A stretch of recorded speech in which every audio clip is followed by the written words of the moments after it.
नमस्कार और शुभ संध्या। इस महीने के ग्लो वेबिनार में आप सभी का स्वागत है। ग्लो यानी genuine, loving, outstanding women Heartfulness संस्था की विश्व भर की महिलाओं को ध्यान पहुंचाने की एक पहल है। इस महीने हमारा शीर्षक है मानसिक सेहत, महिलाओं की ज़रूरत। ये मेंटल हेल्थ डे के तौर पे हम इस वेबिनार को होस्ट कर रहे हैं और हमारे साथ आज हैं मिस निशिता बख्शी। उनके बारे में हम आपको कुछ बता दें। उन्होंने bachelors of arts, clinical psychology, masters of arts, counselling psychology और PG diploma in clinical and applied hypnosis किया है। उन्होंने पिछले 8 वर्षों से मेंटल हेल्थ के स्तर में काम किया है और वडोदरा शहर के 3 अलग-अलग स्कूलों में स्कूल काउंसलर, साइकोलॉजी टीचर और स्पेशल नीड्स कोऑर्डिनेटर के रूप में काम किया है। उन्होंने प्राइवेट प्रैक्टिस और फ्रीलांसिंग भी की है। काउंसलर के तौर पे उन्होंने काफ़ी इंडिविजुअल और ग्रुप सेशंस लिए हैं, पेरेंटिंग सेशंस, टीचर्स के लिए सेमिनार्स और बच्चों के लिए, स्टूडेंट्स के लिए socio emotional skill training sessions लिए हैं। उन्होंने एप्टीट्यूड टेस्टिंग, करियर फेयर और मेंटल हेल्थ डे के इवेंट्स भी ऑर्गेनाइज किए हैं। स्पेशल नीड्स कोऑर्डिनेटर के तौर पे उन्होंने चिल्ड्रन विद स्पेशल नीड्स जैसे कि autism spectrum disorder, ADHD, LD यानी learning disabilities, developmental delay, cerebral palsy, physical handicap और लर्निंग हियरिंग इम्पेयरमेंट के बच्चों के साथ काम किया है। उन्होंने इंडिविजुअल एजुकेशन प्रोग्राम यानी आईईपी और इंडिविजुअल बिहेवियरल प्रोग्राम्स भी फॉर्मुलेट किए हैं। उसमें उन्होंने पेरेंट्स के लिए काउंसलिंग, शैडो टीचर्स के साथ काम और बाकी बच्चों को स्पेशल नीड्स के लिए सेंसिटाइज करने में भी बहुत काम किए हैं। उनके अन्य इंटरेस्ट्स है ट्रैवलिंग और बेकिंग। हमें बहुत खुशी है कि आज आप हमारे साथ जुड़े हैं और आपका स्वागत है। धन्यवाद सारा, मुझे यहाँ बुलाने के लिए और इतने ही अच्छे वेलकम के लिए। मैं मानती हूँ कि मेरा सौभाग्य है कि मैं आज आप लोगों के साथ जुड़ी हूँ, बिकॉज मुझे लगता है कि हर मेंटल हेल्थ प्रोफेशनल के लिए ये बहुत इम्पोर्टेंट है कि वो मेंटल हेल्थ से रिलेटेड, मानसिक स्वास्थ्य से रिलेटेड चीजें लोगों तक पहुंचा सके। और 10 अक्टूबर को world mental health day celebrate किया जाता है हर साल, इस साल भी किया गया है। और उस दिन का यही एक खास महत्वपूर्ण है कि हम सारे मेंटल हेल्थ प्रोफेशनल्स, चाहे वो मनोवैज्ञानिक हो या मनोचिकित्सक हो, हम सब कोशिश करते हैं कि हम मेंटल हेल्थ से रिलेटेड, मेंटल स्वास्थ्य से रिलेटेड बातें ज्यादा से ज्यादा लोगों तक पहुंचा सके। और आपने मुझे इसका मौका दिया, उसके लिए बहुत बहुत धन्यवाद। Thank you. Thank you. अगर हम अपने वेबिनार की ओर बढ़ते हैं और मैं आपसे पहला सवाल ये जानना चाहती हूँ कि हम लोग मेंटल हेल्थ के बारे में बात करते हैं, पर मेंटल हेल्थ इन वुमेन ये चीज़ खास क्यों है, आपके दिल के करीब क्यों है और हमें इसके बारे में क्यों बात करनी चाहिए और आज की ये चर्चा क्यों इम्पोर्टेंट है, वो मैं आपसे पूछ रही हूँ। सारा, बहुत ही अच्छा सवाल पूछा है आपने। देखिए, मुझे लगता है कि हम ऐसे देश में रहते हैं जहाँ पे मेल डोमिनेंस हमेशा से थोड़ा ज्यादा रहा है। ठीक है, पुरुषों को हमेशा से एक ज्यादा ऊंचा दर्जा दिया गया है और बिल्कुल बदलाव आ रहा है उस जगह पे भी, उस सिचुएशन में भी। बट मैं जरूर मानती हूँ कि औरतें, महिलाएं अपने स्वास्थ्य को लेके, देखिए फिजिकल हेल्थ जो है, अपनी शारीरिक स्वास्थ्य को लेके भी वो अपने आप को सबसे पीछे रखती हैं। वो सबसे पहले देखती हैं कि उनके बच्चे स्वस्थ हैं कि नहीं, उनके बच्चों को सब मिल रहा है कि नहीं। फिर वो अपने हस्बैंड की तरफ जाती हैं, फिर वो अपने ससुराल वालों की तरफ, अपने पेरेंट्स की तरफ, वो सबका ध्यान देती है और आखिर में अपने आप पे वो फोकस करती हैं। और तब तक मुझे लगता है कि बहुत कुछ वो छोड़ देती हैं, वो ध्यान देना छोड़ देती हैं, जिससे बहुत सारी चीजें ऑलरेडी खराब हो जाती हैं। तो मेरे लिए टॉपिक इसलिए बहुत ज्यादा इम्पोर्टेंट है बिकॉज मुझे लगता है कि हर एक महिला को पता होना चाहिए कि वो जितना भी कोशिश करें लोगों को खुश रखने की, लोगों का ध्यान रखने की, तब तक उसमें सफल नहीं हो पाएंगी जब तक वो खुद पे फोकस नहीं करती, खुद पे ध्यान नहीं देती। और जब वो खुद पे ध्यान देने की जो बात चल रही है, तो मैं सिर्फ शारीरिक स्वास्थ्य की बात नहीं कर रही हूँ। मैं ये भी बोलना चाहूंगी, और ये मैं बहुत ज्यादा स्ट्रेस के साथ बोलना चाहूंगी, मैं इसको बहुत ज्यादा महत्वपूर्णता के साथ समझाना चाहूंगी उनको कि इट इज वेरी इंपॉर्टेंट कि आप अपने मानसिक स्वास्थ्य पे भी ध्यान दें। दूसरा रीजन इस टॉपिक को चुनने का ये भी था कि मुझे मालूम चला जब कि इसमें ज्यादा से ज्यादा जो हमारे दर्शक होंगे वो महिलाएं होंगी, तो मुझे लगा ये बहुत ही अच्छा अवसर है उन तक इस बात को पहुंचाने का। और एक और रीजन था जो मुझे लगता है कि मुझे हमेशा से लगता है कि ये बहुत ही एक इम्पोर्टेंट रीजन है, बहुत ही महत्वपूर्ण रीजन है जिसकी वजह से हमें इस टॉपिक पे बात करनी चाहिए। हम लोग बहुत झिझकते हैं, जब मानसिक स्वास्थ्य की बात आती है तो हम सब बहुत झिझकते हैं उसके बारे में बात करने से। मैं आपको एक सिंपल सा उदाहरण देती हूँ। मैं काम करती हूँ एक स्कूल में। अगर मुझे छुट्टी लेनी होगी, ठीक है, तो मैं अपने बॉस को फोन करूंगी और मैं उन्हें कहूंगी कि देखिए आज मेरा बहुत ज्यादा सर दर्द हो रहा है और डॉक्टर ने कहा है माइग्रेन है, तो मैं स्कूल नहीं आ पाऊंगी। और शायद जो मेरे बॉस जी, उन्हें पता भी नहीं होगा माइग्रेन होता क्या, उन्हें सुना भी नहीं होगा, पर शायद वो मुझे छुट्टी दे देंगे, ठीक है। और अगर वही चीज होती है मानसिक स्वास्थ्य को लेके, तो शारीरिक स्वास्थ्य की बात है। अगर मुझे किसी दिन बहुत घबराहट हो रही है, मैं सो नहीं पा रही हूँ, मैं बेचैन हूँ, या किसी दिन मैं बहुत ही दुखी हूँ, मैं बहुत ही अपसेट हूँ, मुझे कुछ करने की इच्छा नहीं हो रही है, तो उस दिन शायद मैं अपने बॉस को फोन लगा के ये नहीं कहूंगी कि सुनिए प्लीज मुझे आप छुट्टी दे दीजिए, मेरा ना बहुत घबराहट हो रही है, मैं बहुत दुखी हूँ। क्योंकि शायद वो छुट्टी दे भी देंगे, पर मैं शायद बात ही नहीं करना चाहूंगी क्योंकि मुझे शर्म आएगी, मुझे लगेगा ओ माय गॉड ऐसी बात कैसे कर सकती हूँ मैं, ये तो सबके साथ होता है। तो मानसिक स्वास्थ्य को इतना हमने उसके इर्द गिर्द हुआ बना दिया कि हम उसके बारे में बात ही नहीं करना चाहते। हम लोग यही सोच लेते हैं कि लोग हमें हमें क्या सोचेंगे हमारे बारे में, और हम उसके बारे में बिल्कुल बात नहीं करते। सबसे ज्यादा महिलाएं, बिल्कुल पुरुष भी इस कैटेगरी में है, पुरुष भी ऐसे, बहुत पुरुष ऐसे भी हैं जो इसके बारे में ओपनली बात नहीं करना चाहते। बट मैं महिलाओं के बारे में बहुत ज्यादा इस बात पे फोकस करवाना चाहूंगी कि वो दूसरों का ध्यान देते देते खुद पे बिल्कुल फोकस भूल जाते हैं। तो सारा, मुझे लगता है इसलिए मैंने ये टॉपिक को चुना है और मैं चाहती हूँ कि इसके बारे में हमारी चर्चा करें। धन्यवाद। आपने बहुत ही बखूबी तरीके से बताया जो इंडिया में हमारे जैसे कल्चर्स में, कलेक्टिविस्टिक कल्चर्स में, जो काफ़ी सालों से ये हमारा एक तौर तरीका ही रहा है कि महिलाएं इतना ज़्यादा शेयर नहीं करती हैं दूसरों के साथ कि वो क्या प्रॉब्लम्स फेस कर रही हैं, कि शायद वो बता ही नहीं पाए या उनके उनके पास कोई सुनने के लिए ना हो। और एनकरेज भी नहीं किया जाता है कि महिलाएं जाके अपनी प्रॉब्लम्स दूसरों के साथ शेयर करें। उन्हें ये एडवाइस दी जाती है कि आप खुद ही सॉल्व कर लो, बताते नहीं हैं दूसरों को कि हमारी क्या प्रॉब्लम्स है। तो इसी से क्या आपको ऐसा लगता है कि महिलाएं इन चीज़ों की वजह से ज़्यादा रिस्क प्रोन है मेंटल हेल्थ डिसऑर्डर्स को फेस करने के लिए? बिल्कुल, बिल्कुल सारा, मुझे बिल्कुल ऐसा लगता है। देखिए, ऐसा नहीं है कि ये जो रोग है, हम जिन मानसिक रोगों की बात कर रहे हैं, वो पुरुषों में नहीं देखे गए हैं। बिल्कुल देखे गए हैं, बट देखा गया है कि बहुत से ऐसे रोग हैं जो सिर्फ महिलाओं को होते हैं, महिलाओं में पाए जाते हैं ज्यादा, ज्यादा नंबर में। और पुरुषों को वो रोग इतने उनमें नहीं दिखने में आते। और जहां तक बात है महिलाओं के, हम अगर आंकड़ों की बात करें, उनके हिसाब से अगर हम साइंटिफिकली बात करें, तो जो औरतें हैं उनमें कई ऐसे रोग हैं जो ज्यादा दिखते हैं, उनका ज्यादा इलाज भी देखा गया है। और कुछ ऐसे रोग हैं जिसमें शायद पुरुषों को ज्यादा, पुरुष ज्यादा फोकस में है, जिनको, जैसे आप बात करें अगर हम अल्कोहलिज्म की, सब्सटेंस अब्यूज की, जैसे ये सारी चीजें, जैसे स्मोकिंग, सिगरेट स्मोकिंग, या अगर हम बात कर रहे हैं अल्कोहल कंजम्पशन की, तो ये ज्यादा पुरुषों में पाया जाता है। बट डिप्रेशन या एंजाइटी जैसे मानसिक रोग हम औरतों में ज्यादा देखते हैं। तो डेफिनेटली बहुत ज्यादा, मतलब अगर हम इन मानसिक स्वास्थ्य को लेके अगर हम बात करते हैं और मानसिक रोगों को लेके बात करते हैं, तो पुरुषों में और महिलाओं में बहुत ज्यादा अंतर देखा गया है। तो इस जेंडर डिफरेंस का रीज़न क्या है? ये जेंडर डिफरेंस पाया क्यों जाता है? देखिए सारा, अगर मैं आपको बताऊं तो इसका एक रीजन देना बहुत मुश्किल है, क्योंकि इस विषय पे आज के डेट पे भी बहुत ऐसे लोग हैं जो बहुत ज्यादा कोशिश कर रहे हैं इसका जवाब जानने की, कि ये डिफरेंसेस क्यों देखे जाते हैं। और ये सिर्फ इंडिया में नहीं, ये ऑल ओवर द वर्ल्ड, पूरे देश विदेश में ये डिफरेंसेस को देखा गया है। और उसके बारे में बहुत लोग कोशिश कर रहे हैं उसको समझने की।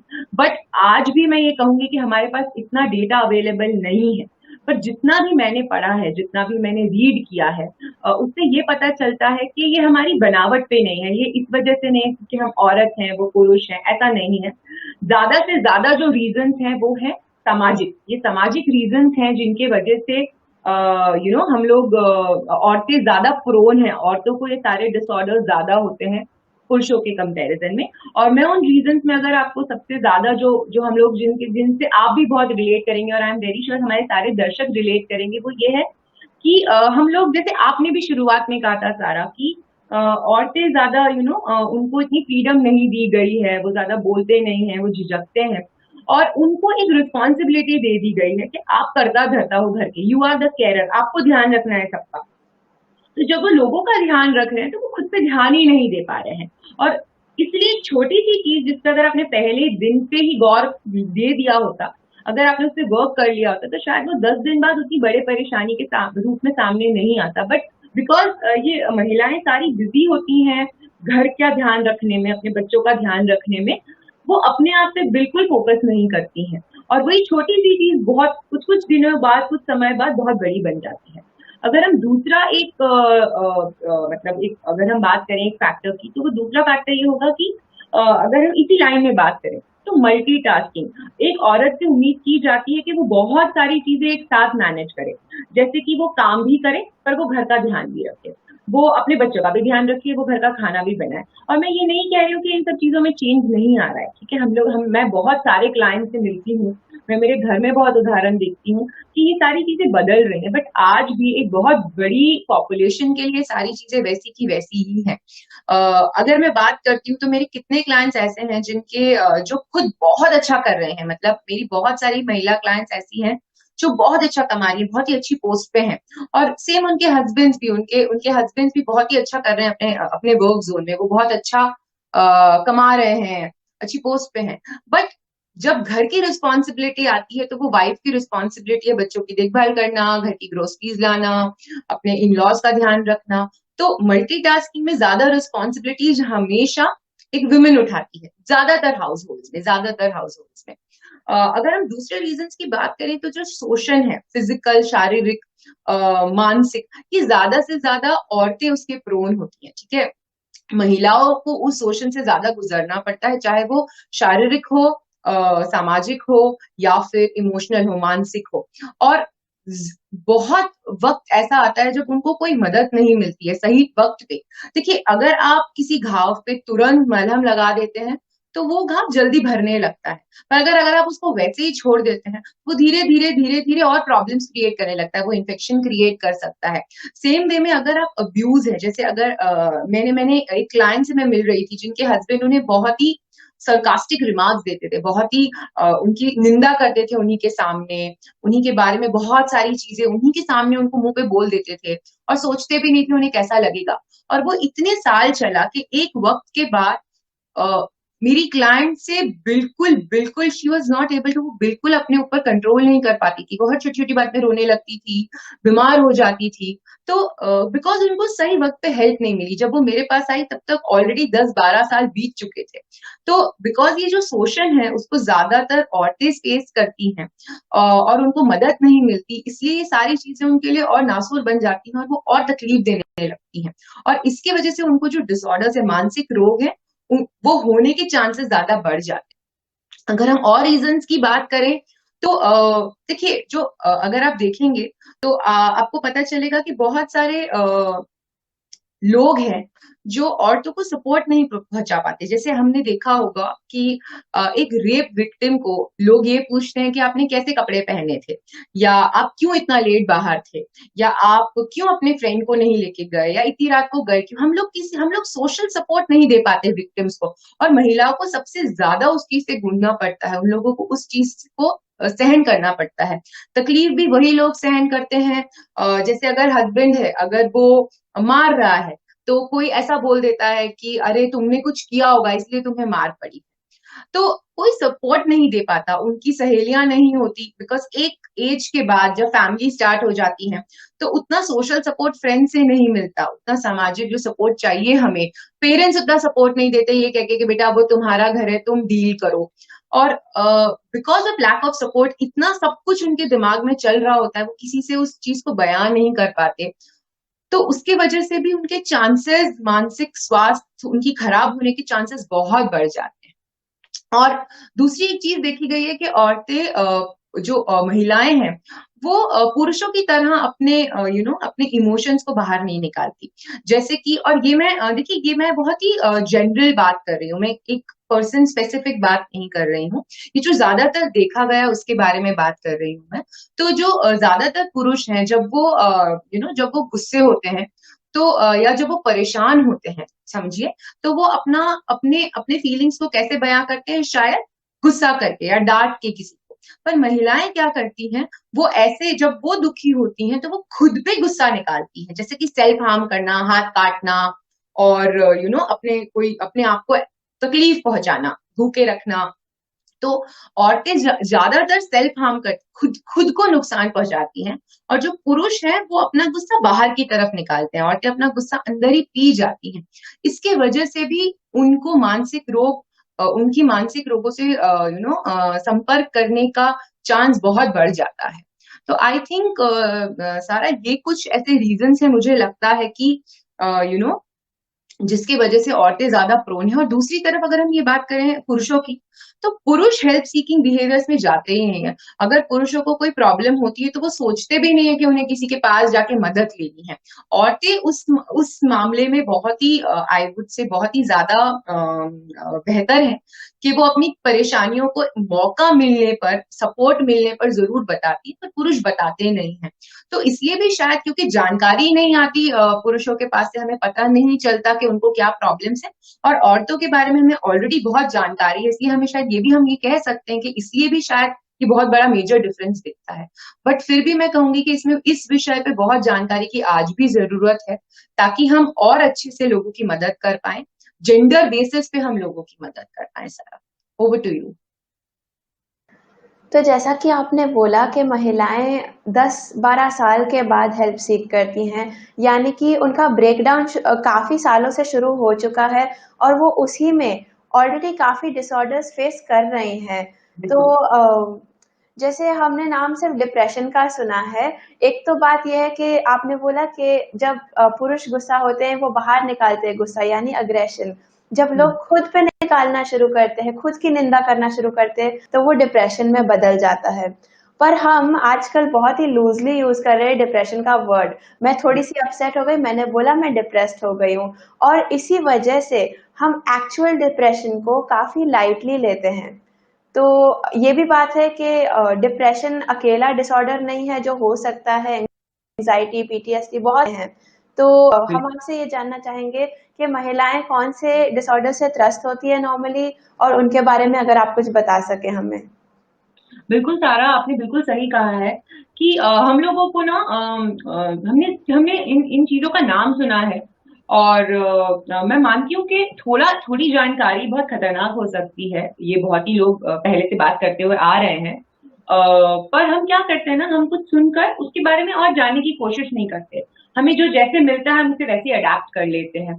तो आज आप ये जो सवाल पूछ रहे हैं, मुझे लगता है बहुत इंपॉर्टेंट है, क्योंकि हम डिप्रेशन जैसा एक शब्द जो इतना गहरा है, जिसको समझना इतना जरूरी है, हम उसे समझे बिना ही बस सबको कहते फिरते हैं कि देखिए मुझे बहुत डिप्रेशन है। मैं बच्चों के साथ काम करती हूँ, तो बहुत बच्चे आके मुझे कहते हैं मैम मैं बहुत डिप्रेस्ड हूँ। तो मैं उन्हें पूछती हूँ कि मतलब क्या हो रहा है आपको, क्यों आपको लग रहा है आप डिप्रेस्ड, और उनके पास शायद जवाब नहीं होता। वो सिर्फ इतना कह देते मैम मैं बहुत सैड हूँ, मेरी मम्मी ने कल मुझे फोन देने से मना कर दिया, उन्हें मेरा फोन ले लिया। मतलब हमें लगता है जो हम जी जो दुखी होते हैं ना, दुखी के लिए हम लोग दुखी के साथ इस वर्ड को रिप्लेस कर सकते हैं, इसको चेंज कर सकते हैं। तो हम इंस्टेड ऑफ ये कहने की जगह कि मैं दुखी हूँ, लोग कह देते हैं कि मैं डिप्रेस्ड हूँ, क्योंकि वो समझते नहीं डिप्रेशन क्या है। और आपने जो कहा बिल्कुल सही है कि इतने साल सब चीजों को अंदर रखने के बाद, कुछ समय तक जब हम अपने आप को ही कोसते रहते हैं, अपने आप को ही बोलते रहते हैं कि मुझ में ही प्रॉब्लम है, मैं ही नहीं कर पा रही हूँ, मुझे सबका ध्यान रखना चाहिए, मेरे ही मानसिक स्थिति का क्या हो रहा है मुझे नहीं पता, मेरे में ही गड़बड़ है। तो ये सब सोचते सोचते, विचार करते करते एक महिला अपना मानसिक संतुलन बहुत ही, उनका बहुत ही मानसिक संतुलन डगमगा जाता है। उन्हें भी नहीं पता चलता कि उनके साथ क्या हो रहा है। और जो सबसे ज्यादा कॉमनली तीन डिसऑर्डर है, मानसिक रोग है औरतों में, वो है डिप्रेशन, बहुत ज्यादा दिखता है। और डिप्रेशन की अगर हम बारे में बात करें तो मैं ये बिल्कुल कहना चाहूंगी सबको कि डिप्रेशन का मतलब सिर्फ दुखी होना नहीं होता है। अगर आप किसी रीजन के बिना, आपके पास कोई रीजन नहीं है दुखी होने के लिए, फिर भी आप दुखी फील करते हैं, आप कोशिश करते हैं अपना मन बदलने की, फिर भी आप अपने आप को उस जगह पे धक्का नहीं दे पाते कि नहीं चलो मैं ये कर ही लेती हूँ, चलो मेरा मन बदल के देखती हूँ। आप अपने आप को उस तरह से अपने आप को पुश नहीं कर पा रहे हैं, अपने आप को उस तरह के अंदर, आपके अंदर को मोटिवेशन नहीं ला पा रहे हैं। और फिर ये चीज सिर्फ एक दिन नहीं, ये चीज अगर आपके साथ हर रोज हो रही है, बहुत समय से हो रही है, और अगर ये इतनी ज्यादा बढ़ चुकी है कि आपका लोगों से बात करना, आपका कमरे से निकलना, आपका कोई भी काम में पार्टिसिपेट करना, या आपका खाना खाना, या आपकी स्लीप साइकिल, आपके सोने उठने की प्रक्रिया में बदलाव आ गया है। मतलब अगर ये दुखी जो हम बोल रहे हैं, ये भावना, ये दुख की भावना अगर आप में इतनी स्ट्रांग हो चुकी है, ये इतनी ज्यादा आपको आप पे इतनी हावी हो चुकी है कि आप अब कुछ नहीं करना चाह रहे, आप अपने बिस्तर से उठना नहीं चाह रहे, आप जो रोज काम करते थे वो काम भी आपको नहीं करना है। कुछ लोग, मैं कहूंगी कि बहुत ज्यादा खाना खाना शुरू कर देते हैं, और कुछ लोग बिल्कुल छोड़ देते हैं। तो सब लोगों में जिनको डिप्रेशन होता है, उनमें जो वो जिस तरह से डिप्रेशन को बाहर लाते हैं, उसमें कुछ कुछ बदलाव देखे हैं हमने, कुछ कुछ अलग अलग रूप दिखे हैं हमें। पर ज्यादातर लोग जो है वो जो करते थे, उनने अब वो करना छोड़ दिया है। जो वो दुख अंदर फील करते हैं, उनको पता ही नहीं होता कितनी बार कि उन्हें वो क्यों उनके अंदर वो चीज उन्हें खाए जा रही है। वो अपने आप को कोशिश भी करते हैं, फिर भी वो अपने आप का मन बदल नहीं पाते। और देखिए, जैसे अगर वो मेरे पास आते हैं, जैसे मेरे पास बहुत महिलाएं जो आती हैं काउंसलिंग के लिए, और मुझसे पूछती हैं कि मैम पता नहीं क्या हो रहा है ना, मैं अपने बच्चे के साथ टाइम नहीं स्पेंड कर पा रही हूँ, मैं ऑफिस नहीं जा रही हूँ, मैं सोती रहती हूँ, मैं 5 बजे उठ जाती थी, अब मैं 7 बजे भी नहीं उठ पा रही हूँ, क्या हो रहा है मेरे साथ। तो हम जानने की और जानकारी लेने की कोशिश करते, तो हमने देखा गया है कि रोजमर्रा के काम जो हम करते हैं वो हम करना छोड़ देते हैं। हम जितना भी अपने आप को पुश करें, लोग हमें जितना भी बोले और जितना भी समझाएं, हम उनको नहीं कर पाते हैं। हम लोगों से बात करना छोड़ देते हैं, हम कट ऑफ कर लेते हैं लोगों से, क्योंकि हमें हमें लोग क्या करने लगते हैं, लोग बोलने लगते हैं कि अरे सब नॉर्मल है, क्या हो गया है, कुछ नहीं हुआ है, ठीक हो जाओगे। और हम फील करते हैं कि नहीं, मतलब हम हमें हमें हमें पता है कि हमारे अंदर कुछ तो भी गड़बड़ चल रहा है, जो हम बयान नहीं कर पाते। और सबसे बड़ी बात, हम खुद को कोसते रहते हैं, बहुत सारी चीजें जो हमारी जिंदगी में हुई, हम अपने अपने आप को उसके लिए कोसते रहते हैं, और देखते ही देखते शायद कभी कभी जब आपको सही मदद नहीं मिल पाती है, लोग आपको सपोर्ट नहीं दे पाते। मैंने देखा है बहुत महिलाएं जो मेरे पास आती हैं, उनके हस्बैंड उन्हें लेकर आते हैं, कभी कभी उनके बच्चे उन्हें लेकर आते हैं। तो अगर आपके पास ऐसा सपोर्ट है, तो ये सारी चीजों से इन चीजों से आप अगर सफर कर रहे हैं, तो आप इनसे, मतलब आप इनसे डील कर सकते हैं। मगर अगर आपके पास ऐसा सपोर्ट नहीं है, तो बहुत गुंजाइश है कि लोग सुसाइड के बारे में, आत्महत्या के बारे में सोच सकते हैं। और डिप्रेशन को इसलिए हम साइकोलॉजिस्ट चाहते हैं कि हम सभी सीरियसली लें, हम उसे बस एक दूसरा एक टर्म ना बना दे कि भाई मैं डिप्रेस्ड हूँ, तुम भी डिप्रेस्ड हो, हम सब डिप्रेस्ड होते हैं। Depression is a big term, एक बहुत ही भारी शब्द है वो। और हमें उसे समझना चाहिए, हमें जानना चाहिए, हमें ये समझना चाहिए कि जो लोग डिप्रेस्ड हैं वो चाहते नहीं है डिप्रेस्ड होना, पर वो डिप्रेस हो जाते हैं। और महिलाएं ज्यादातर, बिकॉज उनके पास सपोर्ट नहीं है, उनके पास बहुत जिम्मेदारियां हैं, पर जिम्मेदारी बांटने वाला कोई नहीं है। उनने बहुत कुछ सहा है, पर उनका दर्द लेने वाला कोई नहीं है। तो डिप्रेशन औरतों में हमने ज्यादा देखा। और दूसरा देखिए, हमारी जो सोसाइटी है, जिस जो सोसाइटी के एक्सपेक्टेशंस हैं औरतों से, कि आपको सहना पड़ेगा, आपको करना पड़ेगा, जो बात सारा आपने भी पहले कही थी, कि जो सोसाइटी की जो एक्सपेक्टेशन है वो इतने ज्यादा है औरतों के कंधों पे, कि वो चाह कर भी आगे कदम नहीं ले पाती अपनी मदद करने के लिए। और इसके लिए वो डिप्रेशन से सबसे ज्यादा उनको सफर करना पड़ता है। जहां तक बात है दूसरी चीजें, जैसे आपने सारा मुझे पूछा कि डिप्रेशन तो फिर भी लोगों ने सुना है, जैसे अभी सुशांत का केस हुआ, तो मैं बिल्कुल जानती हूँ कि ये जो टर्म है, ये जो शब्द है, हम सबने सुना है कभी ना कभी अभी तक। बट ऐसे बहुत सारे दूसरी मानसिक रोग हैं जिनके बारे में हमें जानकारी नहीं है। और मैं आज वो सारे मानसिक रोगों के बारे में बात करना चाहूंगी जो औरतों को होने के ज्यादा चांसेस हैं। और हमने उसके सारे रीजंस ऊपर देखे थे। तो मैं उनके बारे में थोड़ा थोड़ा आपको बताना चाहूंगी, मैं ज्यादा डिटेल में नहीं जाऊंगी। बट मैं आपको जितना आप समझ सकेंगे, जितना जानकारी जरूरी है, मैं आज आप सब तक ये जानकारी पहुंचाना चाहूंगी। तो जैसे हमने डिप्रेशन की बात करी है, दूसरा जो सबसे कॉमन चीज जो हमने देखा है महिलाओं में, वो है एंजाइटी, जो घबराहट होती है। ठीक है, आप मुझे बोलेंगे अरे ये मानसिक रोग कैसे हुआ, ये तो सबको होता है। और मैं भी मानूंगी कि हाँ ये तो सबको होता है, तो मुझे भी होता है। बट ये घबराहट होना सबको नेचुरल है, सबको होता है। अगर ये घबराहट आपको बहुत ज्यादा वक्त से परेशानी दे रही है, जैसे कि बिना किसी बात के घबरा जाना, आप सो नहीं पा रहे हैं, आप खा नहीं पा रहे हैं, आप बाहर निकलने से डर रहे हैं, आप किसी से बात करने से डर रहे हैं, आप टीवी देख रहे हैं, अपना फेवरेट शो देख रहे हैं, फिर भी आपके अंदर ये बेचैनी है जो जाती ही नहीं है। आप किसी से बात कर लेते हैं, आपको लगेगा मैं बात कर लेती हूँ, चलो मेरी परेशानी चली जाएगी, आप अपने हस्बैंड से बात करते हैं, आप अपने पेरेंट्स बच्चों से बात करते हैं, फिर भी घबराहट आपके अंदर से जाने का नाम ही नहीं लेती है। तो ये हम जो घबराहट की बात कर रहे हैं, वो एक एंजाइटी डिसऑर्डर्स हम उन्हें बोलते हैं, जो हमने महिलाओं में ज्यादा देखे हैं। और देखिए, जब मैं कह रही हूँ ज्यादा देखे, इसका मतलब ये है कि ये पुरुषों में भी होते हैं, पर औरतों में इनकी मात्रा ज्यादा पाई गई है। तो एंजाइटी डिसऑर्डर्स की हम अगर बात करें, मैं आपको बिल्कुल छोटे छोटे एक वाक्य में समझा देती हूँ ये क्या होते हैं। तो एक एंजाइटी डिसऑर्डर है बेसिकली जहाँ पे आपको कोई वजह ही नहीं पता। और मैं आपको ये इसलिए बता रही हूँ, ये इसलिए आपको जानकारी दे रही हूँ कि अगर आपने कभी ऐसा कुछ महसूस किया है, तो प्लीज किसी से शेयर करें। और अगर आपको लग रहा है आपको कोई नहीं समझेगा, तो आपके आसपास इंफॉर्मेशन ये कौन है ऐसा मेंटल हेल्थ प्रोफेशनल जो आपकी हेल्प कर पाएगा, कोई मनोवैज्ञानिक या मनोचिकित्सक जो आपकी मदद कर पाएगा। बिकॉज मुझे लगता है ये सब जानकारी के बाद अगर आप इसे अपने पास रखेंगे तो बिल्कुल मदद नहीं करेगी। अगर आप इन सब चीजों से आप इन सब चीजों से सफर कर रहे हैं, या आपको पता है आपके आसपास कोई है जिसने आपसे ऐसी कोई बात शेयर करी, तो प्लीज उन तक पहुंचे।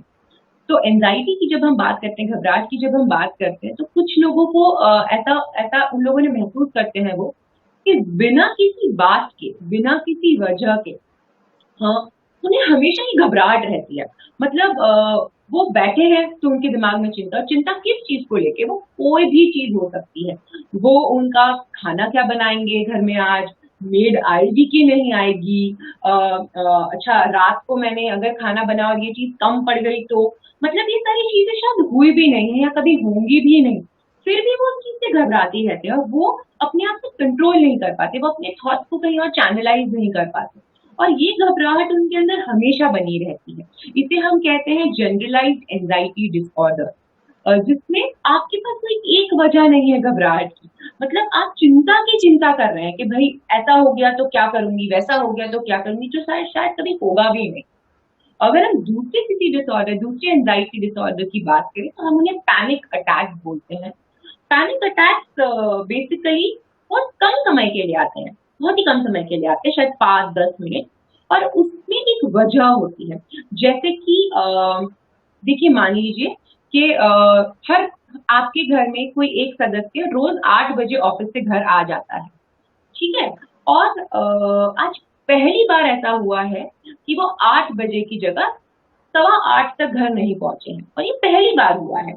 तो हमें जरूर सब लोग चिंता करते हैं कि भाई क्या हो गया, क्यों लेट आए। बट जिस इंसान को पैनिक अटैक आते हैं, वो इस सिचुएशन में इतना घबरा जाएगा, इतना घबरा जाएगा, क्योंकि हार्ट बीट, उसकी दिल की धड़कनें बहुत तेज हो जाएंगी, उसको पसीने पसीने हो जाएंगे, वो एक जगह पे बैठ नहीं पाएगा, वो चलता फिरता रहेगा इधर उधर। और वो किसी से बात नहीं कर पाएगा, उसे सांस लेने में तकलीफ होगी। ये जो घबराहट होते हैं उसके सारे लक्षण आपके शरीर पर भी दिखते हैं।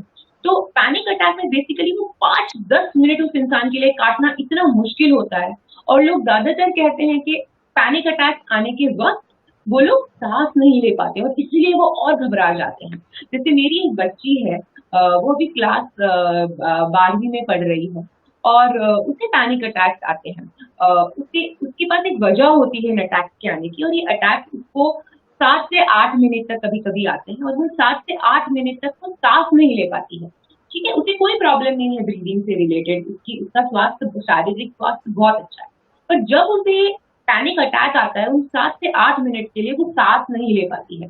तो ये बहुत कॉमन सा एक मैंने आपको सिम्पटम बताया है, जिससे आप अपने आप में वो चीज़ परख सकते हैं। अगर कोई और है आपके आस-पास, आप उसकी भी मदद कर सकते हैं। अगर हम तीसरे एंग्जायटी डिसऑर्डर की बात करें, तो उसमें हम बात करेंगे फ़ोबियाज़ की। देखिए जैसे मैं अपनी बात करूँ तो मुझे छिपकलियों से बहुत डर लगता है और मैं उनको देख के मुझे मुझे मुझे वजह नहीं पता उसकी, और मुझे पता है कि वो मुझे कोई नुकसान नहीं पहुँचाएँगी, पर फिर भी मुझे डर लगता है। पर वो डर इतना हावी नहीं है मुझ पे कि मैं रो पड़ूँ या मैं बेहोश हो जाऊँ। पर जिन लोगों को कोई कुछ ऐसे डर होते हैं जिनका उनके पास खुद कोई रीज़न नहीं होता, खुद कोई कारण नहीं होता। जैसे कुछ लोगों को पानी से डर लगता है, अगर आप उनको पूछो अरे आपको पानी से डर क्यों लगता है? आप तो नहाते भी हो। तो वो कहते हैं नहीं, नहीं, नहीं, मुझे डर लगता है मैं डूब गई तो। और कभी-कभी तो अच्छे जिन जिन लोगों को स्विमिंग आती है वो भी बहुत गहरा पानी देख के घबराते हैं। तो ये जो दूसरे तीसरे टाइप के जो एंग्जायटी डिसऑर्डर्स की हम बात कर रहे हैं, वो बेसिकली वैसे एंग्जायटी डिसऑर्डर्स हैं जिसमें हम लोग बिना किसी वजह के किसी कुछ चीज़ों से डरते हैं। वो पानी हो सकता है, इंसान हो सकता है, प्लेन में सफ़र करना हो सकता है, बंद कमरा या बंद लिफ्ट हो सकता है, और बहुत सारे फ़ोबियाज़ हैं जो लिस्टेड हैं। आप आसानी से अगर आप गूगल पे जाके सर्च करें, तो आपको पता चलेगा कि बहुत सारे ऐसे फ़ोबियाज़ हैं जिनका कोई कारण नहीं होता, पर हमें इतना डर है उन चीज़ों से कि उनके बारे में सोचकर भी पसीने छूट जाते हैं। और अगेन बॉडी रिएक्शन, शारीरिक रिएक्शन स्टार्ट हो जाते हैं, दिल का धड़कना, पसीने होना, कभी-कभी रो देना, कभी-कभी इवन बेहोश हो जाना। तो इस तरह की भी चीज़ें ऑब्ज़र्व करी गई हैं। चौथे टाइप के एंग्जायटी डिसऑर्डर में हमने वो छोटे बच्चों में देखा होगा, आपने ज़्यादातर छोटे बच्चों में देखा होगा जो स्कूल जाना बस शुरू करते हैं। आप देखते होंगे वो कैसे रोते हैं, तब वो इतना इतना परेशान हो जाते हैं जब उन्हें अपने मम्मी या पापा को छोड़ के जाना पड़ता है। इसे हम सेपरेशन एंग्जायटी डिसऑर्डर कहते हैं। सेपरेशन एंग्जायटी डिसऑर्डर में जो बच्चा है या जो भी इंसान है, उसे उन उन लोगों से दूर जाने में बहुत तकलीफ होती है जिनसे वो बहुत ही ज़्यादा क्लोज़ है, जिनसे वो बहुत ही ज़्यादा उन्हें लगाव है। और उन्हें आप अगर अलग करते हैं, तो वो इस तरह से घबरा जाते हैं कि वो अपना होशो-हवास खो देते हैं, वो रोते रहते हैं। उन्हें आप जितना भी समझाएँ, उन्हें जितना भी आप उन्हें उन्हें प्यार से सहलाने, समझाने-बुझाने की कोशिश करें, उन्हें समझ नहीं आता। अगर आपने उन्हें उन लोगों से दूर कर दिया है जिनसे उन्हें प्यार है, उन्हें लगाव है, वो घबरा जाएँगे। और इन सारी मैं जितने भी आपको डिसऑर्डर्स बताए हैं, चाहे वो डिप्रेशन हो, चाहे वो एंग्जायटी हो, इन सभी के लिए हम मनोवैज्ञानिक हम एक प्रॉपर तरीका यूज़ करते हैं। एक तरीका है हमारा जिससे हम लोगों को मदद पहुँचाते हैं। हम सिर्फ़ बातें ही नहीं करते उनके साथ, या सिर्फ़ हम उन्हें ये नहीं कहते कि देखो ऐसा नहीं हो सकता, आपको ये करना पड़ेगा, या आप ऐसे करिए, ऐसे मत करिए। हम उन्हें एक तरीके से चीज़ें समझाते हैं, उन पे वर्क करते हैं, और हम उनके अंदर ये जितने भी डर हैं धीरे-धीरे, धीरे-धीरे करके मिटाते हैं। तो ये हमने एंग्जायटी डिसऑर्डर्स की बात करी। एक अनदर जो हम एक तीसरे टाइप की जो मानसिक रोग है जो बहुत ज़्यादा देखा गया है महिलाओं में, उसे हम कहते हैं पीटीएसडी, जिसका फुल फॉर्म है पोस्ट ट्रॉमेटिक स्ट्रेस डिसऑर्डर। ज़्यादातर ये उन महिलाओं में पाया जाता है जिनको कभी ना कभी अपनी लाइफ में किसी तरह के शोषण से गुज़रना पड़ा। वो शारीरिक हो सकता है, मानसिक हो सकता है। जब महिलाएँ बहुत सालों तक इस शोषण से गुज़रती हैं, और ज़्यादातर रेप विक्टिम्स भी पीटीएसडी से बहुत ज़्यादा मतलब उनमें भी ये चीज़ पाई गई है। तो पीटीएसडी में क्या होता है? एक ऐसा सिचुएशन जहाँ पे आपको उस सिचुएशन में बहुत ज़्यादा सदमा पहुँचा हो। एक ऐसा इंसिडेंट जिसने आपको बहुत ज़्यादा सदमा पहुँचा, जैसे रेप विक्टिम के लिए रेप, जो इतना ज़्यादा मुश्किल है उनके लिए जिससे टर्म्स पे आना, जिससे समझौता करना, कि वो लोगों के लिए तो एक्सेप्ट कर लेते हैं कि ठीक है, ये मेरे साथ हुआ है, पर वो कहीं न कहीं अपने दिमाग में उस चीज़ को एक्सेप्ट नहीं कर पाते, वो अपने आप को समझा नहीं पाते कि अच्छा ये मेरे साथ हुआ है। ज़्यादातर लोग खुद को दोष देते हैं, ज़्यादातर लोग खुद को ही कोसते हैं। और दूसरा प्रॉब्लम ये है कि जितनी भी महिलाओं को शोषण सहना पड़ता है, चाहे वो किसी भी प्रकार का शोषण हो, हमेशा उन्हीं पे उँगली उठाई जाती है, और हमेशा उन्हीं को एक ऐसे इस तरह से देखा जाता है कि उन्हीं का कसूर था और उन्हें कोई सपोर्ट नहीं मिलता, जिसकी वजह से ये जो ट्रॉमा है, ये जो दुख वो अंदर लेके बैठे हैं, वो और गहरा हो जाता है। ये सदमा उन्हें और ज्यादा तकलीफ देता है और इसी की वजह से वो लोग पीटीएसडी से गुजरते हैं, जिसमें ये चीज खत्म हो जाने के बाद भी, वो इवेंट खत्म हो जाने के बाद भी, वो दिन गुजर जाने के बाद भी, कई महीनों के बाद तक वो दृश्य उनको दिमाग में घूमता रहता है। जैसे ही वो उनको वो दिखता है अपनी आंखों के सामने, वो बहुत परेशान हो जाते हैं, वो मदद मांगने की कोशिश करते हैं, वो रोते हैं, वो इतने परेशान हो जाते हैं कि उन्हें समझ नहीं आता वो किस तरह से अपने आप को इस चीज से बाहर निकालें, क्योंकि वो भी जानते हैं कि ये चीज हो चुकी है और अब इस पे कुछ नहीं किया जा सकता।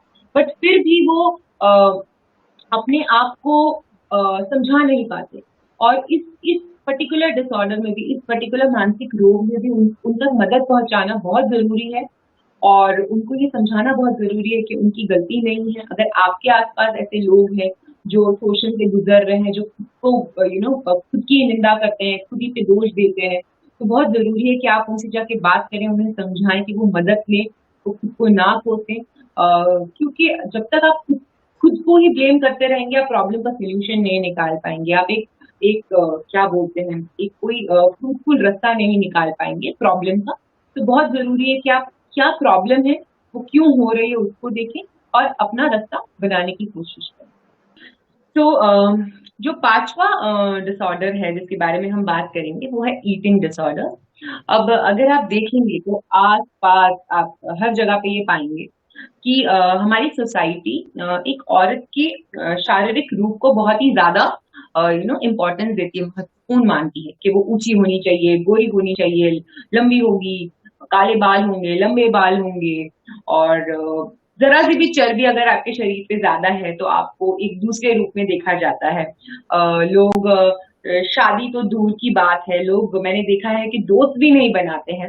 और मेरे स्कूल में कुछ मैंने देखा है छोटे बच्चे ऐसे हैं जैसे बोलते हैं, मैम वो तो मोटी है, उससे मुझे बात नहीं करनी है, क्योंकि वो हमसे कहीं ना कहीं सीख रहे हैं। हमारे हमारे थ्रू, हमारे जरिए ये मैसेज उन तक जा रहा है कि देखो अच्छे कौन लोग होते हैं, जो पतले होते हैं, सुंदर होते हैं, मोटापा अच्छा नहीं है।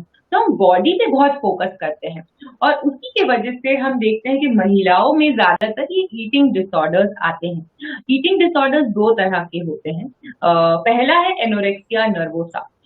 मैं आपको इनके नाम बता देती हूँ, शायद आपको आज याद नहीं रहेंगे और उससे कोई उसके बारे में कोई परेशान होने की बात नहीं है। आप अगर आपने अगर महसूस किया है, आपने सुना है कि ये किसी के साथ हुआ है या आपने सोचा आपके साथ कभी हुआ है, तो आप थोड़ा गौर फरमाएं और थोड़ा सा सर्च करने की, ज्यादा लोगों से जानकारी लेने की कोशिश करें। तो हम जो पहला डिसऑर्डर है जिसके बारे में बात करेंगे वो है एनोरेक्सिया नर्वोसा। बेसिकली इस डिसऑर्डर में, इस मानसिक रोग में, एक महिला खाने की इच्छा होने के बावजूद खाती नहीं है, वो अपने आप को भूखा रखती है। इस हद तक भूखा रखती है कि उनकी हड्डियां तक दिखने लगती हैं और इस हद तक भूखा रखती है कि उनके शरीर में जितने भी न्यूट्रिशन हैं, जितने भी जरूरी तत्व हैं जो होने चाहिए शरीर में, वो बिल्कुल खत्म हो जाते हैं। वो बीमार होने लगते हैं और इच्छा होते हुए अंदर कि मुझे खाना है, भूख लग रही है, वो खा नहीं पाते हैं और धीरे धीरे देखते ही देखते वो एक स्केलेटन, एक हड्डियों का ढांचा बन के रह जाते हैं। हड्डियों पे सिर्फ एक मांस की परत रह जाती है। बहुत सारी मूवीज हैं जो इस डिसऑर्डर पे बनी है, ज्यादातर इंग्लिश मूवीज बनी है, बट इस मुद्दे पे लोग बात करने लगे हैं और ये हमारी यंग लड़कियों में मैंने बहुत देखा है, स्कूल जाने वाली लड़कियों में। जब वो जैसे ही उनके पीरियड स्टार्ट होते हैं, ठीक है, वो अपनी बॉडी को लेके बहुत कॉन्शियस होती है, वो खाना कम कर देती हैं। मेरे घर में ही एक उदाहरण है, मेरे दूर के एक रिश्तेदार हैं जिनकी बेटी बिल्कुल पतली है, खूब पतली है, पर फिर भी वो खाना नहीं खाती है, वो मीठा नहीं खाती है। उसको डर लगता है कि अगर मैं खाऊंगी तो मैं मोटी हो जाऊंगी, मैं मोटी हो गई तो लोग मुझसे बात नहीं करेंगे। और आप समझिए, यही एक धारणा, इस पे अगर हम आज काम नहीं करेंगे तो शायद ये बच्चा भी कल जाके एनोरेक्सिया नर्वोसा का शिकार हो सकता है। और आप देखिए, सुपर मॉडल्स, जितने भी सुपर मॉडल्स थे जो मॉडलिंग करते हैं, उनमें ये कल्चर बहुत देखा गया था कि वो अपने आप को भूख होते हुए भी भूखा रखते थे पतले रहने के लिए। और बहुत सारे ऐसे मॉडल्स भी हैं जो इसका शिकार हो गए थे। ये एक बहुत ही भयंकर मानसिक रोग है, जिसमें अगर इंसान को सही वक्त पे सहायता नहीं मिलती तो चीजें बहुत खराब हो सकती हैं आगे जाके। दूसरा एक जो ईटिंग डिसऑर्डर है, मैं जिसके बारे में बात करना चाहूंगी, उसे हम बुलिमिया बोलते हैं, बुलिमिया नर्वोसा, जिसमें इंसान खाता है, एक समय पे बहुत कुछ खा लेता है और फिर उसे गिल्ट होता है, उसे अंदर से पछतावा होता है कि मैंने क्यों खा लिया। और वो क्या करता है, अपने आप को कॉम्पेंसेट करने के लिए, खुद को थोड़ा सहानुभूति देने के लिए कि चलो कोई बात नहीं, वो जाके ऐसे रास्ते निकालता है जिससे वो खाना बाहर निकाल दे। तो वो चूरन या वो अपने आप को उल्टी करवाने की कोशिश करते हैं। उनके दिमाग में ये विचार धारणा होती है कि अगर मैंने अभी खा लिया तो कोई बात नहीं, मैं उल्टी करूंगी या मैं ऐसा कोई चूरन खा लूंगी जिससे मेरे पेट से वो सारा खाना निकल जाएगा। और ये सुनने में शायद ऐसा लगता होगा कि अरे ऐसे कौन करता है, बट मैं आपको बता दूं कि बहुत सारी यंग लड़कियां, बहुत ऐसी महिलाएं हैं, बहुत ऐसी जवान लड़कियां हैं जो ये चीज करती हैं। और क्यों करती हैं? क्योंकि उन पे एक बहुत प्रेशर डाल दिया जाता है, अरे तुम तो मोटी हो, अरे तुम तो कितना खाती हो, अरे तुम देखो अपने आप को, शरीर को संभालो। क्योंकि हर एक में वो क्षमता नहीं होती कमेंट को अच्छे से लेने की, समझने की और उस पर वर्क करने की। कुछ लड़कियां इन चीजों से बहुत परेशान होकर ये रास्ते पे भी चली जाती हैं। और ये बहुत ज्यादा जब आप उनके ऊपर ये बोल बोल के उनको परेशान कर देते हैं, तो शायद वो इतना उनके दिमाग में भर जाता है कि वो धीरे धीरे एक मानसिक रोग का रूप ले लेता है। तो एनोरेक्सिया नर्वोसा हो या बुलिमिया नर्वोसा, ये दोनों ही चीजें बहुत खतरनाक हैं। एक में जहाँ पे महिलाएं अपने आप को भूखा रखती है, भूख होते हुए भी। दूसरे में जहाँ पे वो खा के खूब खाती हैं एक समय पे, और वो उल्टी करती हैं, जो बिल्कुल बिल्कुल अच्छा नहीं होता। तो ये कुछ हमने बेसिक डिसऑर्डर्स के बारे में बात करी सारा, जो महिलाओं में ज्यादा देखे गए हैं, और उसके रीजन हमने पहले समझे कि सोसाइटी हो गई, उन पे रिस्पॉन्सिबिलिटीज हो गई, जिसके वजह से ये माना जाता है कि ये डिसऑर्डर्स उनमें ज्यादा देखने को मिलते हैं पुरुषों की कंपैरिजन में, अगर हम उनसे उनकी तुलना करें तो। तो हमें बहुत जानने को मिला किस प्रकार के डिसऑर्डर्स है। डिप्रेशन अकेला डिसऑर्डर नहीं है, बहुत सारे डिसऑर्डर्स है जिससे लोग परेशान हो सकते हैं। और हम अब आगे बढ़ते हैं, हम लोगों को प्रोत्साहित करते हैं कि वो लोगों से बात करें। यदि उन्हें कुछ कोई छोटा भी इशू हो जो उन्हें लग रहा है जिससे किसी की अटेंशन हो, हम प्रोत्साहित करते हैं कि वो अपने फ्रेंड से या मेंटल हेल्थ प्रोफेशनल से, फैमिली से बात करें और उसका हल निकालने की कोशिश करें। अब हम एक और सवाल लेते हैं, और ये हम देख रहे हैं कि हम ट्रीटमेंट की ओर बढ़ रहे हैं कि क्या जेंडर बायसेस ट्रीटमेंट में दिखाई देते हैं? क्योंकि अभी हमारा एक इंग्लिश ग्लो वेबिनार हुआ था 10 तारीख को, जो international day of the girl child के लिए हुआ था। उसमें हमारी चर्चा काफ़ी बच्चों से हो रही है, और बच्चे सुनाते हैं, लड़कियां और लड़के दोनों, वो सुनाते हैं कि उन्होंने किस प्रकार के जेंडर बायसेस देखे हैं अपनी लाइफ में। अब ये बच्चे हैं 11, 12, 13 साल के। तो अगर 11, 12, 13 साल के बच्चे किसी प्रकार का जेंडर बायस या जेंडर इशू फेस कर रहे हैं, तो जाहिर सी बात है जेंडर इश्यूज हर लाइफ के हर सेक्टर में, हर एस्पेक्ट में होंगे। तो क्या साइकोलॉजिकल ट्रीटमेंट सीख करने में भी ये जेंडर बायसेस, जेंडर इश्यूज नजर आते हैं? बहुत ही मुद्दे की बात करी है आपने सारा। बेसिकली देखिए, अगर हम बात करें, मैं आज बिकॉज हमारे ज्यादा से ज्यादा दर्शक महिलाएं हैं, तो मैंने उन पे फोकस करते हुए आज सारी बातें करी हैं। ठीक है, मैं पुरुषों पे ज्यादा ध्यान दिया नहीं है, बट इसका मतलब ये नहीं है कि सारे पुरुष खराब हैं, वो महिला के बारे में सोचते नहीं है या उन्हें कोई तकलीफ होती नहीं है। ये बिल्कुल गलत होगा कहना। आज हमारा फोकस था मानसिक स्वास्थ्य महिलाओं के अंदर किस तरह से हमें समझना और उन्हें समझाना जरूरी है, इसलिए हमने बात उसी को ध्यान में रखते हुए करी है। तो ये जो जेंडर स्टीरियोटाइप जो आप कह रहे हैं, बच्चों ने बताया है कि कैसे डिफरेंसेस हैं, जो जेंडर बायस की उनने बात करी है, कि जेंडर बायस तो हर आदमी फेस करता है। जैसे आप एकदम सिंपल सा एक लॉजिक ले लीजिए, जब हम महिलाओं की बात कर रहे हैं कि वो किसी से शेयर नहीं कर पा रहे, उन्हें रिस्पॉन्सिबिलिटीज लेनी पड़ती है, वहां पे सेम इशू पुरुष भी फेस करते हैं, जहाँ पे उन्हें रोने तक की आजादी नहीं है। देखिए, ये बहुत ही नॉर्मल इमोशन है। एक छोटा बच्चा जब पैदा होता है, वो लड़का हो या लड़की हो, वो अपनी सारी नीड्स को, सारी जरूरतों को रोकर ही बयां करता है। और तब हम उसे नहीं कहते एक छोटे बच्चे को जो 1 महीने का होता है, 2 महीने का होता है, कि तुम रो नहीं सकते, तुम लड़के हो। पर जैसे ही वो लड़का थोड़ा सा बड़ा हो जाता है, हम बोल देते हैं अरे तुम नहीं रो सकते, तुम लड़के हो, लड़कियां रोती हैं, लड़के नहीं रोते। तो हम तो उनसे वो बेसिक राइट छीन लेते हैं कि वो अपने इमोशंस एक्सप्रेस कर पाए। पर हम क्या करते हैं, हम उनको बोलते हैं चुप रहो, कुछ बोलने की जरूरत नहीं है, तुम सहन करो, तुम हिम्मत वाले हो। तो पुरुषों में भी बहुत सारे मानसिक रोग इस वजह से होते हैं क्योंकि हमारे इधर जेंडर बायस बहुत हाई है। और दुनिया भर में है, बेसिकली दुनिया भर में है। हम आदमियों को स्ट्रांग बनाने के चक्कर में उन्हें अपने बेसिक अपनी उनके अंदर की सबसे बेसिक फीलिंग बयां करने का भी मौका नहीं देते हैं। जहां तक ट्रीटमेंट की बात आती है, बहुत इंपॉर्टेंट है ये बात समझना। जब हम मानसिक रोगों की बात करते हैं और हम जब ट्रीटमेंट की बात करते हैं, बहुत इंपॉर्टेंट है समझना कि आज तक ऐसे ट्रीटमेंट्स नहीं बने। देखिए, मानसिक रोग होने के चांसेस, डिप्रेशन आदमियों को भी होता है, डिप्रेशन औरतों को भी होता है, ठीक है। बट ऐसे ट्रीटमेंट्स नहीं बने हैं, ऐसे इलाज नहीं बने हैं जो हम आदमियों के लिए अलग यूज करें और औरतों के लिए अलग यूज करें, ठीक है। जबकि उस पहलू पे काम हो रहा है और करना बहुत जरूरी है। ये जानना बहुत जरूरी है कि क्यों आदमी और औरतों में ऐसे डिफरेंस है, मानसिक रोगों को लेकर बहुत जरूरी है। पर अभी उस पे काम चल रहा है, उस पहलू पे काम हो रहा है।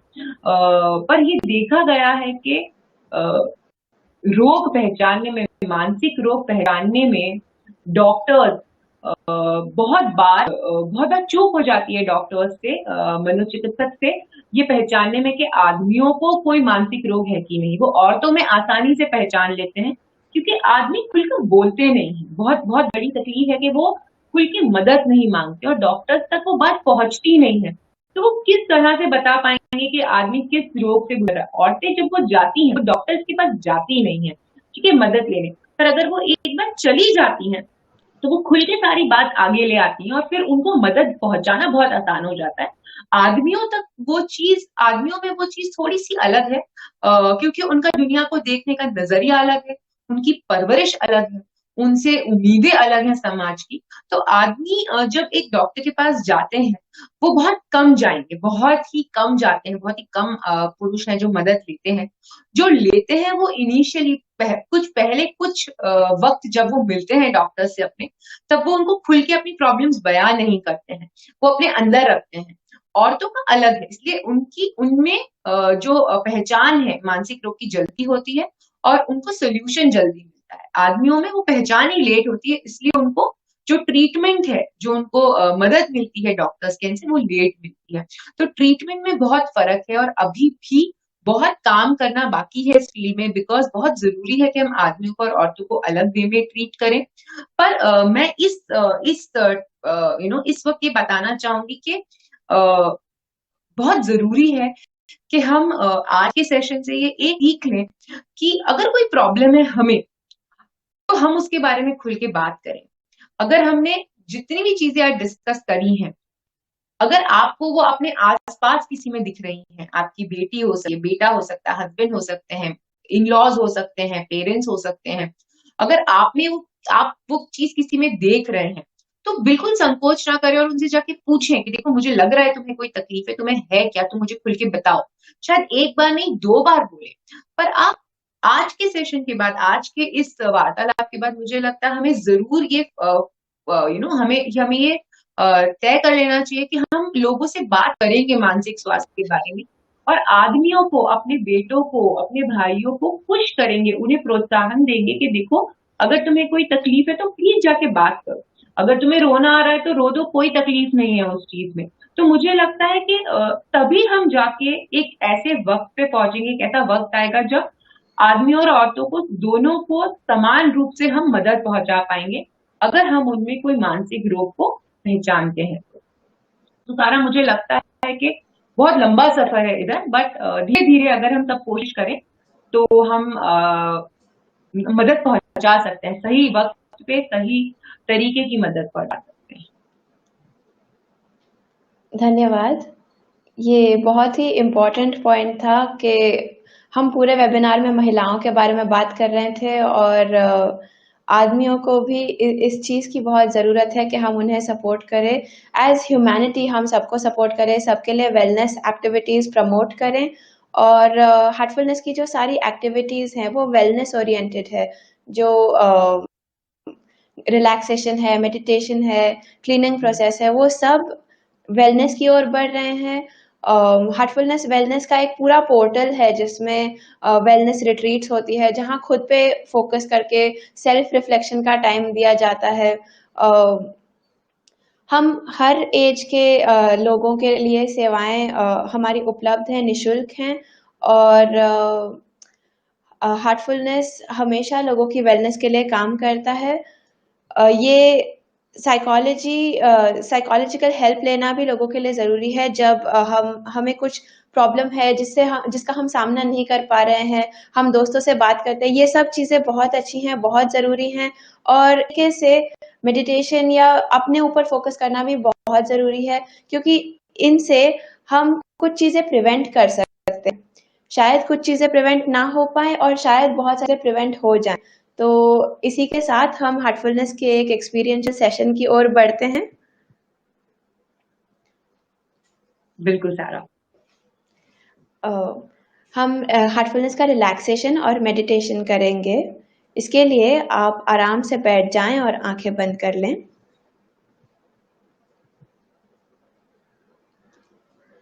अपना ध्यान अपने पैरों की उंगलियों पे ले जाएं और उन्हें थोड़ा सा हिलाएं।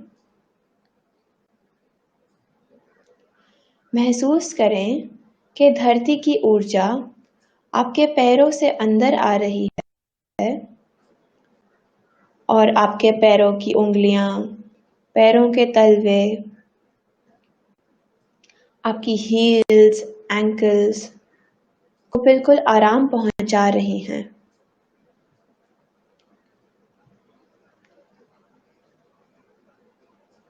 ये ऊर्जा ऊपर की ओर बढ़ रही है और आपके पैर की काफ मसल्स,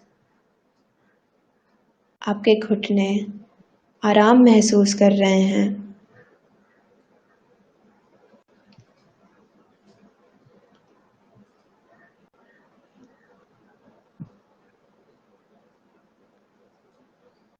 अपना ध्यान अपनी जांघों के ऊपर ले जाएं। कोई भी तनाव हो तो अपनी जांघ को तनाव मुक्त कर दें।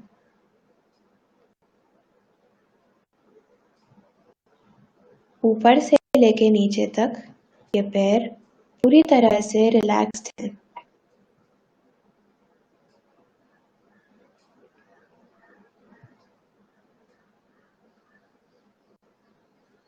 अपना ध्यान अपने बैठक पे ले आएं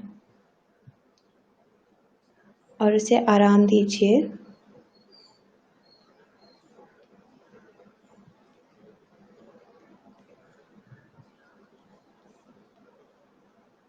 महसूस करें कि ऊर्जा ऊपर आपके पेट की ओर बढ़ रही है। आपके पेट, आपकी कमर, आपके शरीर के साइड्स आराम के भाव में हैं।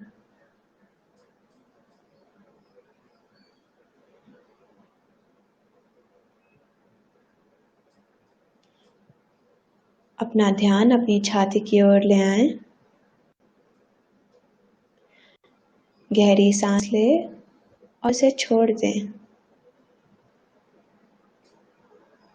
आपकी छाती अब पूरी तरह से आराम में रही है, कंप्लीटली रिलैक्स्ड है।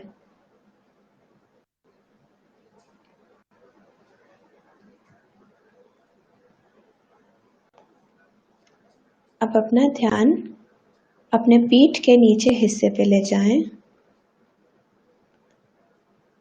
आपकी पीठ का नीचे का हिस्सा, ऊपर का हिस्सा पूरी तरह से आराम प्राप्त कर रहा है। आपकी रीढ़ की हड्डी ऊपर से लेके नीचे तक आराम में है।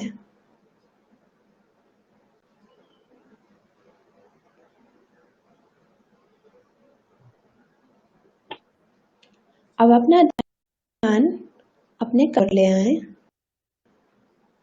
महलें कि अपने कंधे मानो पिघल रहे हैं, पूरी तरह से आराम महसूस कर रहे हैं।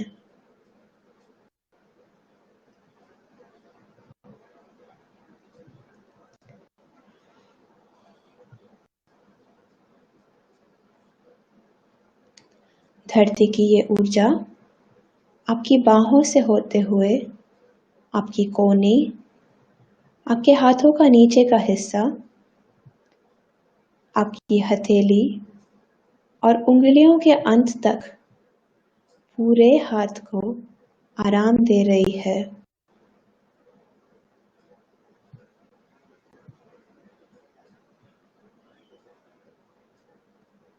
आपके हाथ ऊपर से लेकर नीचे तक पूरी तरह से आराम में है।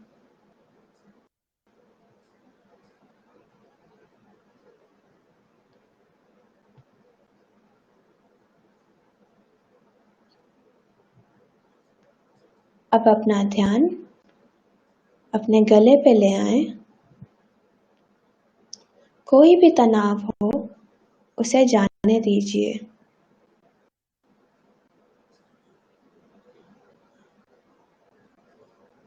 महसूस करें कि आपका सिर गले पर बिल्कुल हल्के से बैठा है और गले में कोई तनाव नहीं रहा।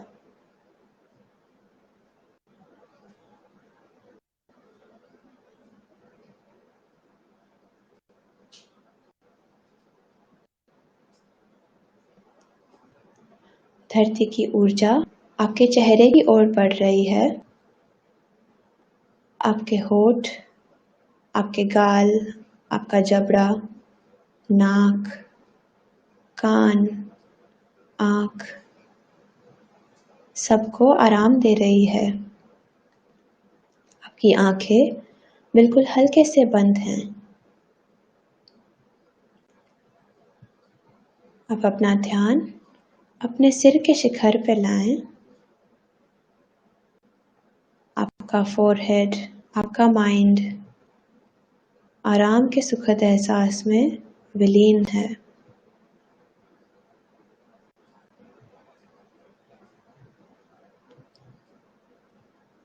अपने पूरे शरीर पे एक बार नजर घुमाएं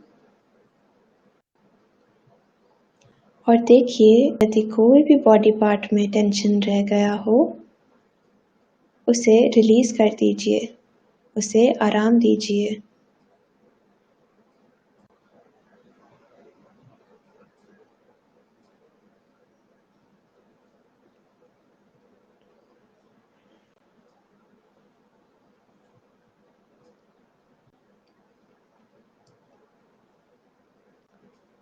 अपनी नजर अपने हृदय की ओर बढ़ाएं। अपने हृदय को आराम दीजिए। उसकी मांसपेशियां बिल्कुल आराममय हैं।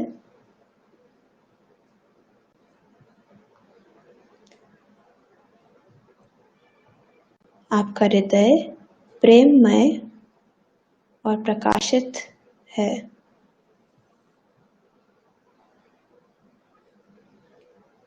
और इसका प्रेम और प्रकाश आपके पूरे शरीर में फैल रहा है।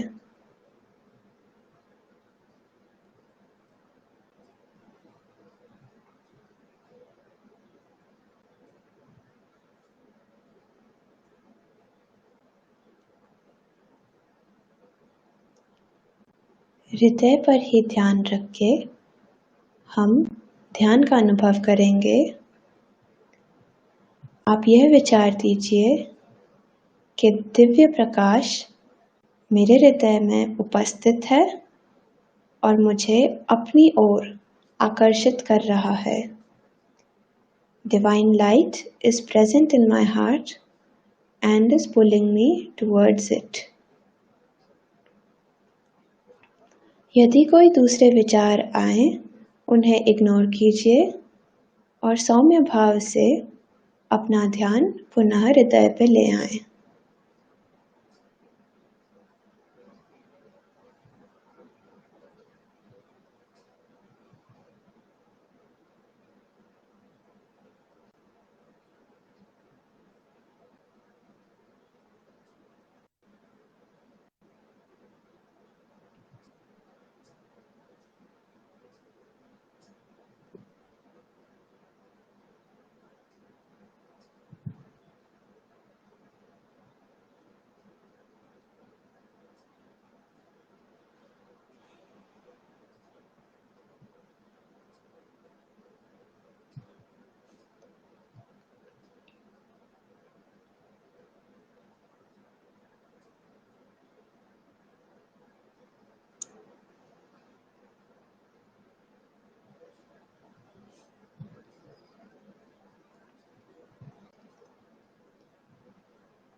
जब भी आप तैयार हैं, आप अपनी आंखें धीरे से खोल सकते हैं।